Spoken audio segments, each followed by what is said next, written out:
The lie that a home is a safe place is the most dangerous lie of all. I learned this on a Tuesday afternoon, in the suffocating stillness of my own quiet, respectable house in Cincinnati. I learned it when I found the video. The man in the video was my husband of 25 years, Tyler, a man I thought I knew, a man our community respected.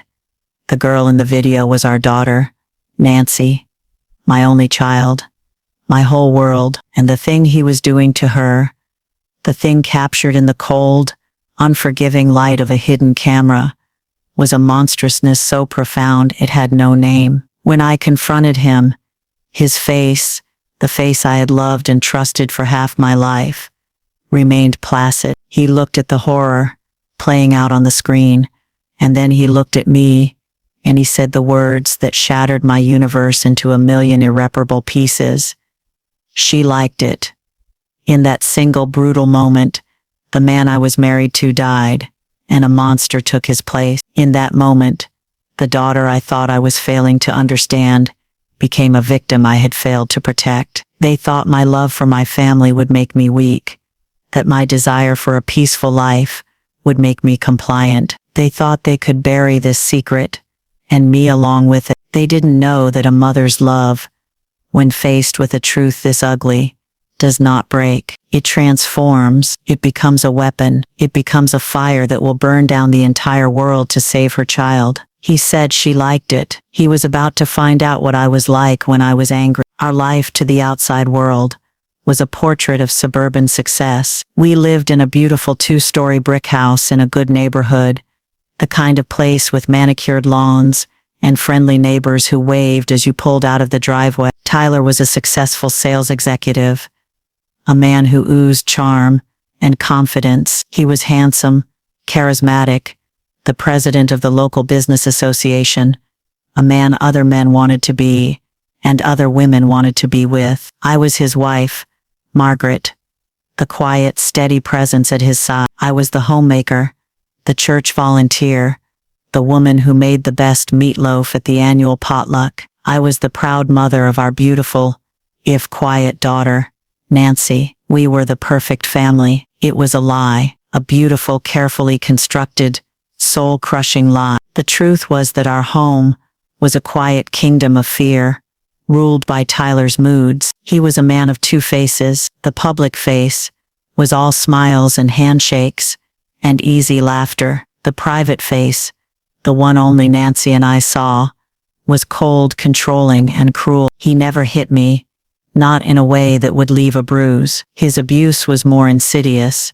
a slow, steady erosion of my sense of self. He would critique my cooking, my clothes, my friends. He would helpfully balance our checkbook, making it clear that I was incapable of managing our finances. He would belittle my opinions in front of others with a charming laugh, making it seem like a joke, when we both knew it was a display of his power over me. I had learned, over the years, to make myself small, to be accommodating, to choose peace over truth. I told myself this was what marriage was, a series of small compromises, a gentle sanding down of your own edges, to fit together more smoothly. I didn't realize I was sanding myself down to nothing. My greatest source of anxiety, however, was Nan. As she entered her teenage years, she began to withdraw, to retreat into a shell of silence that I couldn't penetrate. The bright, laughing girl who had once filled the house with her energy was replaced by a quiet, sullen ghost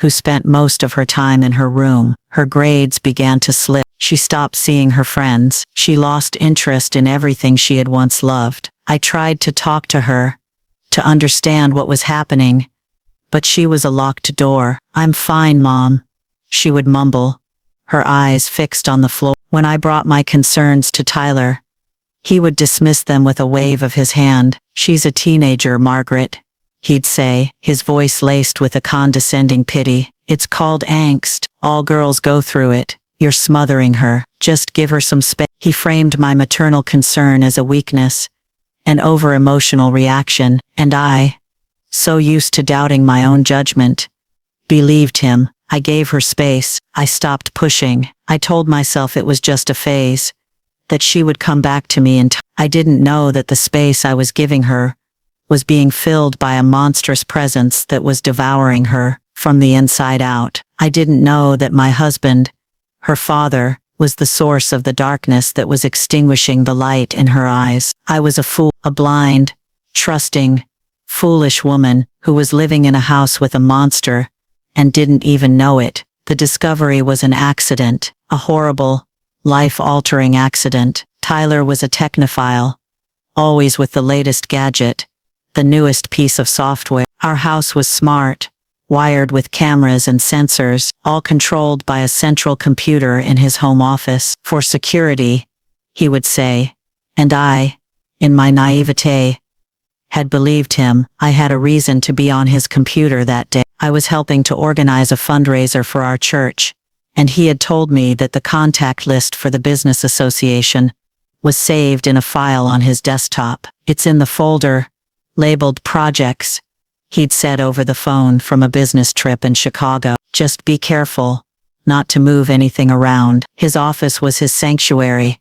a place I rarely entered. It was a sleek, minimalist space, all chrome and black leather, a reflection of the man he was to the outside world. I sat at his large, imposing desk and felt like a trespasser. I found the projects folder easily enough, but as I was scrolling through the files, my mouse slipped. The cursor landed on another folder, one with a strange, innocuous name, Family Memories. My heart gave a small, hopeful flutter. Maybe Tyler, in his own way, did cherish our family. Maybe he had been saving old photos, videos of Nancy's childhood. Curiosity got the better of me. I clicked on the folder.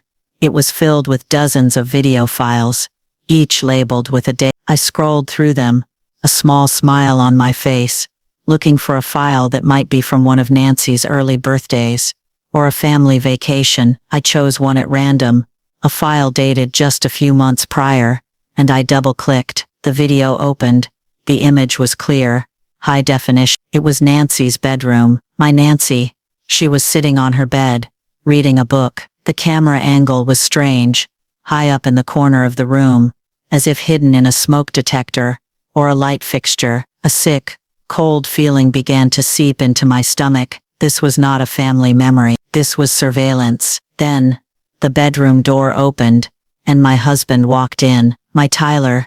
He was smiling, his familiar, charming smile. He sat down on the bed next to her. He said something I couldn't hear, the audio apparently not enabled. He put his arm around her. I watched as her body went rigid. I watched as the small, hopeful mother in me died, a brutal, violent death. What I saw next is a horror that will be forever burned onto the inside of my eyelids. It was not a family memory. It was a crime. It was a slow, methodical violation, captured in crystal clear detail by a hidden camera my husband had placed in our daughter's bedroom. I watched as he touched her, as he moved her, as her face, her beautiful, precious face, became a blank, a motionless mask. She did not fight. She did not cry. She simply disappeared. She went to that quiet, dark place I knew she had been hiding in for years, a place I had never understood, until now. I don't know how long I sat there, staring at the screen, my mind unable to process the monstrous reality of what I was seeing. The video played on a loop, the silent, terrible act repeating itself, over and over again. My body was frozen, but my mind was screaming. The man I had loved, the man I had built a life with, the father of my child, he was a monster, a predator who had been hunting in his own home, under my own roof, and I, in my blindness, in my foolish, trusting love, had been his unwitting accomplice. I finally managed to slam the laptop shut, the sound a sharp crack in the silent, tomb-like office. I stumbled to the bathroom, and was violently, wretchedly sick. The meatloaf I had eaten for dinner came up, and with it, 25 years of lies, of denial, of a life I now realized, had been a complete and utter sham. The hours after I found the video were a blur of numb, cold shock. I moved through my silent, beautifully decorated house, but I saw it now for what it was, a crime scene. Every object, every piece of furniture, seemed tainted, a silent witness to a horror I had been blind to. I went into Nancy's room, the room from the video. It was neat and tidy, her books stacked perfectly on her desk, her bed made with a precision that was heartbreaking. I touched her pillow as if I could somehow absorb the pain and terror she had endured in this very spot, and a wave of guilt, so profound it was almost paralyzing, washed over me. How had I not known? How had I not seen? The signs had all been there. Her withdrawal, her sadness, her silence. I had seen them, but I had chosen to accept my husband's easy, convenient explanation. I had chosen to believe in the perfect family lie, because the truth was too monstrous to contemplate, and in doing so, I had failed her. I had failed my daughter, in the most fundamental way a mother can fail her child. I had not protected her. The guilt was a physical weight, a crushing pressure in my chest, but beneath the guilt, a new feeling was beginning to stir. It was a cold, hard, and utterly focused rage, the rage of a mother whose child has been harmed. It was a rage that burned away the last vestiges of the meek, accommodating woman I had been. I was not just a grieving wife anymore. I was a warrior, and I had just been handed my cause. My first coherent thought was to call the police, to scream for help. But a lifetime of living with a master manipulator had taught me one thing. Tyler was good at talking his way out of things. He would twist the story. He would lie. He would paint me as a hysterical, vengeful wife. He would paint Nancy as a confused, unstable teenager. No, a simple phone call was not enough. I needed a plan. I needed a strategy. I needed to be as cold and as calculating as he was. I went back to his office. My hands were shaking, but my mind was clear. I found a small external hard drive in his desk drawer. I copied the family memories folder onto it, every single horrific file. I then went back to the computer and deleted the folder from his hard drive, and then emptied the trash bin. He would think the files were gone forever, but I had them. I had the proof. I had the weapon. I took the hard drive, and I hid it. I wrapped it in a dish towel, and placed it at the bottom of a bag of flour in the back of my pantry, a place I knew he would never look. Tyler was due back from his business trip the next day. I knew I could not face him. Not yet. I needed to be somewhere safe. I needed to be with someone I could trust. I had only one person, Monica, my best friend from college, the one who had seen the strength in me when I couldn't see it myself. I packed a small overnight bag, my movements slow and deliberate. I wrote a short, simple note for Nancy, who was at a friend's house for the night. I've had to go out of town for a family emergency.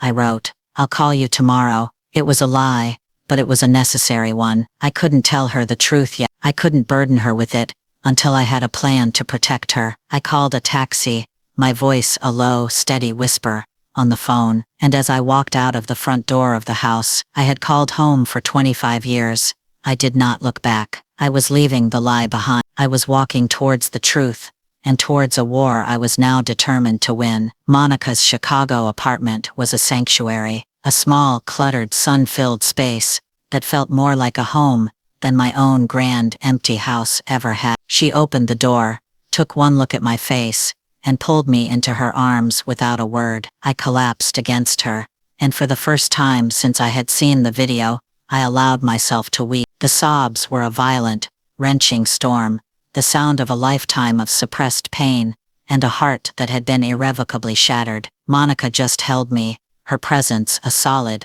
unwavering anchor in my swirling vortex of grief and rage. After the storm of tears had passed, I told her everything. I sat at her small kitchen table, a mug of hot, sweet tea warming my trembling hands, and I laid out the whole ugly, monstrous story. I told her about the video, about Tyler's quiet cruelty, about Nancy's withdrawal, about my own terrible, unforgivable blindness. Monica listened, her face a mask of horrified disbelief that slowly hardened into a cold, righteous fury. That monster, she whispered, when I was done, her voice tight with a rage that mirrored my own. That absolute monster. And your mother, Margaret.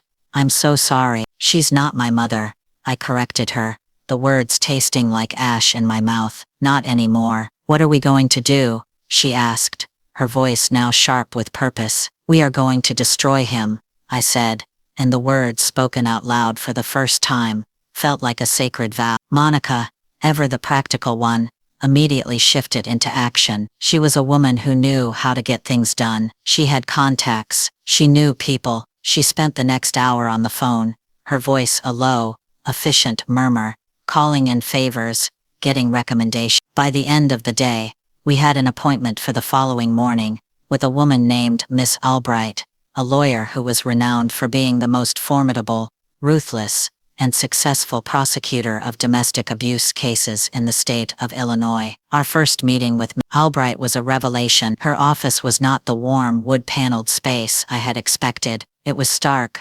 modern, and efficient, just like the woman herself. She was tall, impeccably dressed, with eyes that seemed to see right through to the core of you. She listened to my story, without interruption, her expression unreadable. When I was done, I handed her the small, external hard drive. This is the proof, I said, my voice steady. She took the hard drive and plugged it into her laptop. She watched one of the videos, her face a mask of cold, professional focus. She didn't flinch. She didn't gasp. When the video was over, she simply closed the laptop and looked at me. He said she liked it, I whispered, the memory of his words a fresh wave of nausea. Miss Albright's eyes, for the first time, softened with a flicker of something that looked like empathy, but it was gone, in an instant, replaced by a look of pure predatory focus. Men like your husband, she said, her voice like ice, are experts at twisting reality. They build entire worlds out of their own lies, and force everyone else to live in them. Our job is not just to prove what he did. Our job is to burn his world to the ground. The plan she outlined was not just a legal strategy. It was a campaign of total warfare. It was aggressive, meticulous, and breathtaking in its scope. We would not just go to the police. That was too simple, too direct. Tyler was a master of manipulation. He could charm his way out of a simple accusation. No, we had to dismantle his entire life, piece by piece, before he even knew he was under attack. The first step was to secure Nancy. We need to get your daughter out of that house, and somewhere safe, Miss Albright said, and we need to do it without her father knowing. The second step was to secure the assets. He's been using your joint finances to fund his life, and very likely, to hide his crimes, she explained. We need to cut off his access to every single penny. The third and final step was the legal assault. Once your daughter is safe, and his assets are frozen, she said, a grim smile on her face, we will present our case to the district attorney. We will not just present the video, we will present a comprehensive picture of his financial and psychological abuse. We will leave them with no choice but to prosecute him to the fullest extent of the law. I left Miss Albright's office that day feeling like a different woman. The fear was still there, a low hum beneath the surface, but it was now overshadowed by a new feeling, a feeling I had not known in a very long time. Power. I was no longer a victim. I was a plaintiff. I was a warrior, and I was about to bring the full weight of my righteous fury down on the head of the man who had tried to destroy my family. The most difficult and dangerous part of the plan was extracting Nancy from the house without alerting Tyler. He was due back from his business trip in 2 days, which gave us a terrifyingly small window of opportunity. My daughter was not just a victim, she was a hostage, and we were planning a rescue mission. Miss Albright insisted that I be the one to make the call. She needs to hear your voice, she'd said. She needs to know that you are on her side, that you believe her. The thought of speaking to Nancy, of admitting my own blindness, of facing the daughter I had so profoundly failed, filled me with a shame so deep, it was almost paralyzing. But Miss Albright was right. This was a penance I had to pay. I called her from Monica's apartment, my heart pounding so hard I could hear it in my ears. She answered on the second ring, her voice a small tentative hello. Nancy, it's Mom, I said, my voice trembling despite my best efforts to keep it steady. There was a long pause on the other end of the line. Where are you? She finally whispered. Are you okay? I'm safe, honey, I said, and I need you to be safe too. I need you to listen to me very carefully. I know what he's been doing to you. The sound that came through the phone was not a word, but a sound of pure heart-wrenching anguish, a sob that had been held back for years, and in that sound I heard the full devastating scope of her pain, and my own guilt threatened to swallow me. I saw the videos, Nancy, I continued, my own tears now streaming down my face. I saw everything, and I am so sorry. I am so sorry I didn't see it sooner. I am so sorry I didn't protect you. I thought, she choked out, her voice a broken whisper. I thought I was crazy. He told me I was crazy. You are not crazy, I said, my voice now fierce, with a protective rage I didn't know I possessed. He is a monster, and we are going to get you away from him, but you have to be brave. Can you be brave for me? Hun. We spent the next hour on the phone, and I laid out the plan. It was simple but it was risky. I told her to pack a small bag, just the essentials, and to hide it in her closet. I told her that the next day, while she was supposed to be at school, she was to walk out the front door, go to the corner bus stop and wait. Monica would be there to pick her up. There were 1,000 things that could go wrong. What if Tyler came home early? What if Nancy lost her nerve? The tension of the next 24 hours was almost unbearable. I sat in Monica's apartment, pacing the floor, my stomach a tight, churning knot of fear. But Nancy was braver than I ever could have imagined. At 9:15 the next morning, my phone rang. It was Monica. I have her, was all she said. The wave of relief that washed over me was so powerful it almost brought me to my knees. My daughter was safe. The first phase of our war was won. When Nancy arrived at Monica's apartment, she was a ghost of the girl I remember. She was thin, pale, with dark circles under her eyes that spoke of 1,000 sleepless nights. She fell into my arms, and we stood there in the middle of Monica's living room, mother and daughter, 2 survivors, and we wept. We cried for the years that had been stolen from us, for the trust that had been shattered, for the innocence that had been so brutally destroyed. That afternoon, Nancy gave her own statement to Miss Albright, her voice small but steady, as she recounted her years of silent suffering. With her testimony added to my evidence, our case was now ironclad. We were ready for the next phase of the assault. While Nancy was safe with me, recovering, Miss Albright went to work on the finance. With the power of attorney I had signed, she was able to freeze every single one of our joint assets. Tyler's access to the river of my money that had funded his respectable life was cut off, instantly and complete. He was about to come home from his business trip, not to his quiet, compliant family, but to a financial wasteland and an empty house. The king was about to find his castle under siege, and he had no idea the rebellion was being led by the 2 women he thought he had broken complete. Tyler's return was the moment we had all been waiting for, the moment the monster would be forced to confront the wreckage of the world he had built on our pain. We were not there to see it, of course. Nancy and I were sequestered in Monica's apartment, a safe house protected by a wall of female solidarity, but Miss Albright had arranged for a private investigator to be parked across the street, and he gave us a detailed, play-by-play account. Tyler arrived home from the airport in a taxi, looking tired but triumphant from his successful business trip. He walked up to the front door of our beautiful brick house in Cincinnati, and tried his key. It didn't work. We had, on Miss Albright's advice, had the locks changed that very morning. He tried again, a look of confused annoyance on his face. He knocked.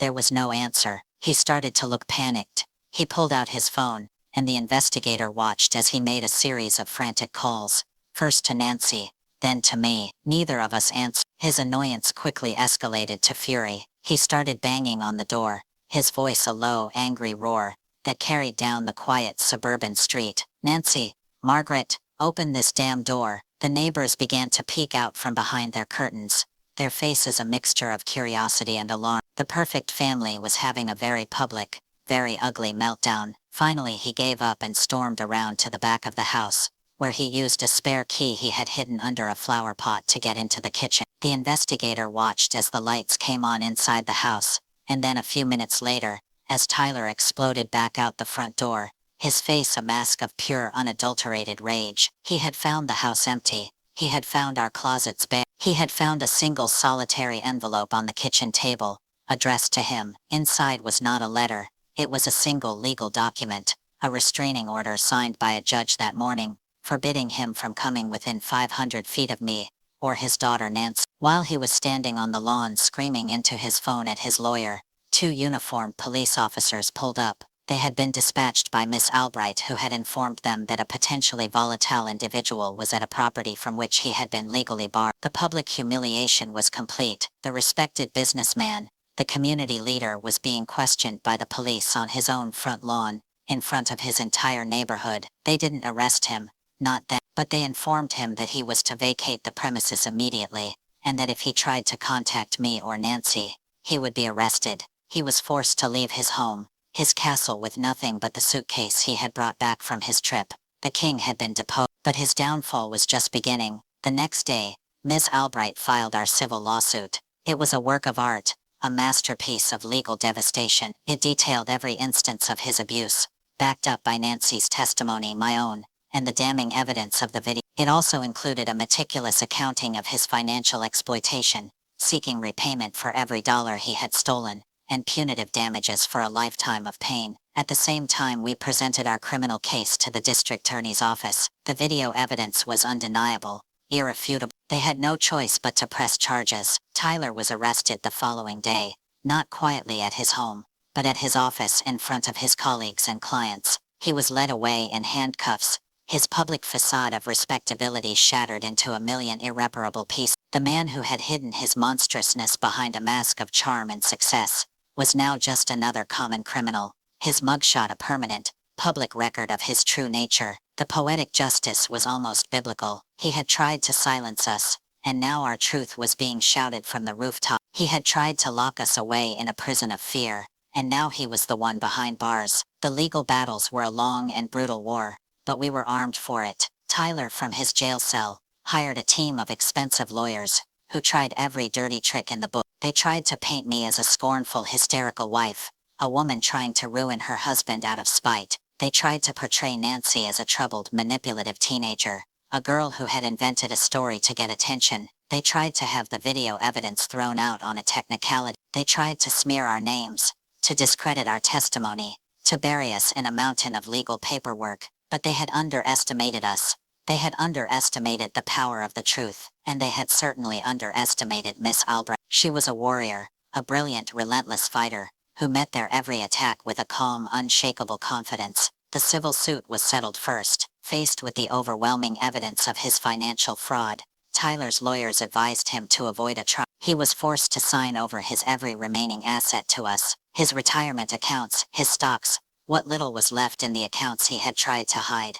All of it was liquidated to begin repaying the fortune he had stolen from us. He was left with nothing. The criminal trial was the real crucible. It was a public spectacle covered by the local news. The courtroom was packed every day. I sat in the front row with Monica by my side, a silent, steady presence. Nancy, my brave, beautiful daughter, had to take the She had to face the monster, who had been her father, and she had to tell the world what he had done to her. It was the hardest thing she had ever had to do. But she did it. Her voice was small, but it did not tremble. She looked him in the eye, and she spoke her truth. And in doing so, she took back her power. The video was played for the jury. The courtroom was silent. The only sound, the quiet, heartbroken sobs of some of the jurors. It was undeniable. It was irrefutable. It was monstrous. The jury was out for less than an hour. I sit now on the porch of our small cottage by the sea, a cup of coffee warming my hands, and I watch the waves crash against the shore. The air is cool and smells of salt and freedom. Nancy is inside, humming to herself as she bakes a loaf of bread. Her laughter, once a rare and precious thing, now a frequent and beautiful sound in our home. She is in therapy. She is in college. She is, for the first time in her life, happy. My life is quiet now, but it is a peace-filled quiet, a quiet of my own making. I have found a new purpose. With a portion of the settlement money, I established a foundation. It's called the Unspoken Fund, and it provides grants for therapy and legal aid to child survivors of familial abuse. It is my way of turning my pain into a legacy of hope, of ensuring that no other child will have to suffer in silence as my daughter did. My husband's betrayal, his monstrousness, it did not destroy us. It transformed us. It turned a quiet, accommodating wife into a warrior. It turned a silent, broken child into a brave, resilient young woman. He tried to take everything from us, but in the end, he gave us the one thing we never would have found otherwise: each other. A few months ago I received a letter, forwarded from Miss Albright. It was from a prison in Ohio. The handwriting was his. I read the first line. Margaret, I know it's too late for sorry, but I did not read the rest. I took the letter, walked down to the beach, and I gave it to the I watched as the waves took his words, his excuses, his pathetic attempt at absolution, and washed them away. His story was over. Mine was just beginning. My story is not a happy one. It is a story of a profound and unimaginable betrayal, but it is also a story of resilience, of survival, of the ferocious, unshakable power of a mother's love. It is a testament to the fact that even when the monsters are in your own home, even when the people who are supposed to protect you are the ones who cause you the greatest harm, you can still choose to fight. You can still choose to live, and you can still choose to win. He said she liked it, but in the end, I was the one who got to write the final chapter, and it is a chapter of peace, of healing, and of a quiet, enduring, and triumphant love.